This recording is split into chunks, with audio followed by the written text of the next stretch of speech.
What? It's just we've got a triple. Where are we? Look at this. We look like we might be in a laundrette, but we're not. We've got two acting legends for the price of one. But I was going to say double treat. Bonny Langford. We've got a triple. Someone with treat. Who have we got? This is Poppy. It's her birthday on Sunday, actually. Oh. She's going to be 2.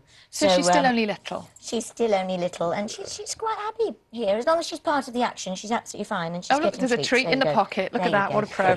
There's a whole bag of treats going. I think we're going to be able to... Can I have one? No, I don't think you'll like them, actually. Bonny and Poppy and Simon Callow are here because they're touring in Anything Goes. Yeah. We are. We're in Manchester at the moment until Saturday at the Palace Theatre, but then we go to London, to the Barbican Theatre, where it was on last summer, but this time it's going to be from June the 25th to September the 3rd. I've got it in. I've done my job. There you go. Already. Now you can relax. Now talk. I will probably say that again at the end in case anyone missed it. Well, we will say it at the end, probably numerous times. Let's explain. So the portholes around us are because this is about... a liner, a trip on a liner. Yeah. The SS American going from New York to London in 1933. And it's ablaze with wrong identities, love affairs, and crime. And what more can you ask? It's a Cole Porter score. It's the greatest Cole Porter score. These are all sung by other people, not Other people. And you have a dog in the musical, but not your dog. For once, I could have brought my own prop. Oh. And yet, because my character does have a lovely little dog called Cheeky, who does get lost, who is very involved in the action as well. Yes. However, that Cheeky is not actually of the breathing variety. It's a very good replica. No. Not of the breathing variety. But see, there are certain things that happen that Poppy would not approve of, which is including being stuffed down the trousers of somebody and being shaved every night. No. She was not happy with that, so we have got an alternate. She took one look at the contract and she said, I'm not having that. Yes, But she said, I'll do all the publicity for you, that's fine. I'll get the keep factor in. She's working so hard. And Simon, it's a classic tap musical, isn't it? There's so much tap dancing in this. Yes, 15 of the greatest players you'll ever hear. The overture alone gets a big round of applause because they are players of such brilliance. There's a number, Blow, Gabriel, Blow, which is virtually a trumpet concerto. Yeah. The trumpeter is phenomenal. They're all astonishing. Absolutely. The 15-strong orchestra, which gives us energy and wit. The orchestrations are fat.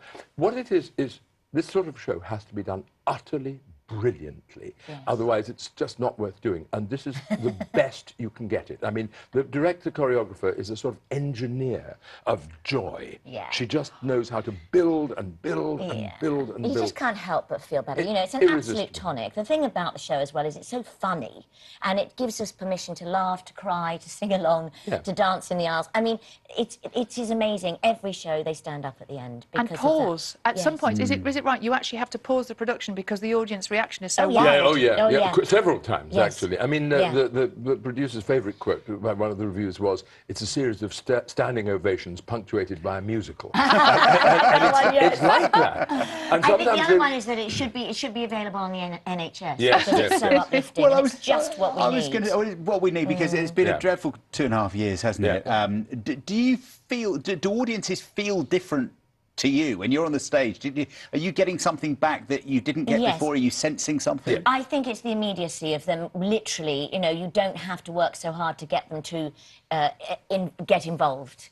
It's that people come because they just want to feel that release, that permission. And together, you know, a whole auditorium, some of these great big theatres, 2,000 people together, feel the uplift. It doubles your experience. It's a joy for us to do. The curtain calls are just sort of love-ins, I have to say, and that's awfully nice for us, and I think for the audience too. Audiences never used to stand up very easily. Now we get standing ovations in the middle of the second half. I mean, it's just, that's not really heard of, so it's lovely.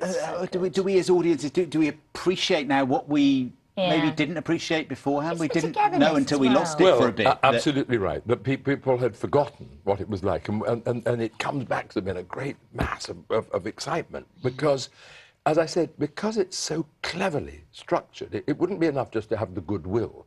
It's a lot of hard work, which doesn't. It looks absolutely effortless, but it's a real challenge, a show like this.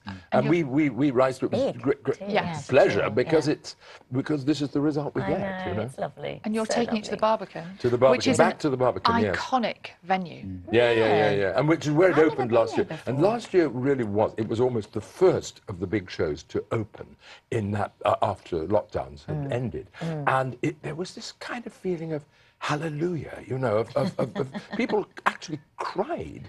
But with just for the this is what it was like to be in the theatre. The relief, it was moving, being allowed to just let the world go, put on pause for a minute.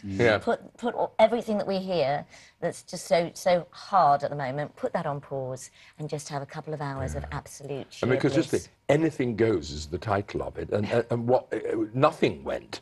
You know, nothing at all, and it's still quite limited what we can do. But this show just says everything's possible. Yes. How's his tap dancing? Excellent. Really? Yes. Keeps falling. I thought he might have the tap shoes on, but they're not quite. No. He's got the right shoes on today. But no, excellent. It's terrific. It's wonderful. We have such a laugh. It's a love story too, as a matter of interest. Yes. A sort of silly comic love story, but there's triple marriages at the end, and there's something very satisfying about it. It's really, I always get a little bit moved by it. Really? Yes. Yeah, very much so, yeah. Bless. Well, yes, and Bonny and I are the great love story. We're the great love story of everything. I can tell. Yes. I think Poppy wants to be moved. Poppy's had enough now. Yeah. She's like, come Well on. done, Poppy. Thank Come you, this Poppy, way. for coming. Do you want to Yeah, go, Poppy? bring Poppy over this way. I really love Poppy. Poppy's a bit like your Poppy, wow. She's very like my Sadie. Come on, Poppy. There we are, Right, Poppy, you sit there. You No, take you sit over. there. Right, okay. He's a You're good in charge. girl. Right, go on, Yeah, Poppy you that do the way. next link. No, Poppy, there no, we are. She's not Poppy's so good on the auto cue at the moment. No. Go on, John, you do it. It's called Anything Goes. Clearly it Literally. does. And it's back on the West End She wants her mum. from Saturday, June the 25th. Yeah, at the Barbican. You're right, Poppy. There's some old porridge down there. I don't think you want that.